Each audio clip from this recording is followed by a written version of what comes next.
বাংলাদেশের অর্থনীতিতে গুরুত্বপূর্ণ অবদানের স্বীকৃতিস্বরূপ বাণিজ্যিক গুরুত্বপূর্ণ ব্যক্তি সিআইপি নির্বাচিত হয়েছেন যুক্তরাষ্ট্রের বিশিষ্ট ব্যবসায়ী প্রিমিয়াম ফিশ অ্যান্ড এগ্রো ইন্ডাস্ট্রিজের চেয়ারম্যান কল্লোল আহমেদ।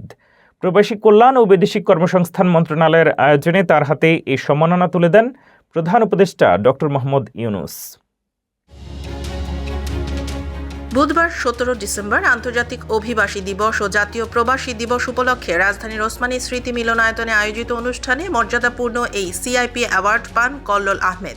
বাংলাদেশের শিল্পক্ষেত্রে সরাসরি বিনিয়োগকারী যুক্তরাষ্ট্রের স্বনামধন্য ব্যবসায়ী কল্লোল আহমেদ এর আগেও টানা কয়েকবার এই সম্মানে ভূষিত হন।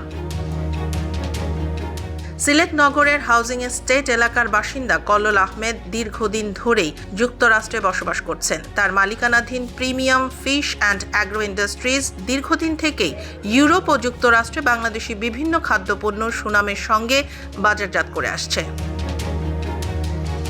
বাংলাদেশের শিল্পক্ষেত্রে সরাসরি বিনিয়োগকারী অনাবাসী বাংলাদেশি হিসেবে এই ক্যাটাগরিতে তিনি একমাত্র সিআইপি নির্বাচিত হয়েছেন। কল্লোল আহমেদের প্রসিদ্ধ প্রিমিয়াম ফুডসের অঙ্গ প্রতিষ্ঠান শাহজালাল ব্র্যান্ডটি যুক্তরাষ্ট্রে বাংলাদেশিদের কাছে বেশ জনপ্রিয়। বিশিষ্ট ব্যবসায়ী ও এই উদ্যোক্তা এর আগেও বেশ কয়েকবার বাংলাদেশের সরকারের দেয়া সিআইপি অ্যাওয়ার্ড পেয়েছেন।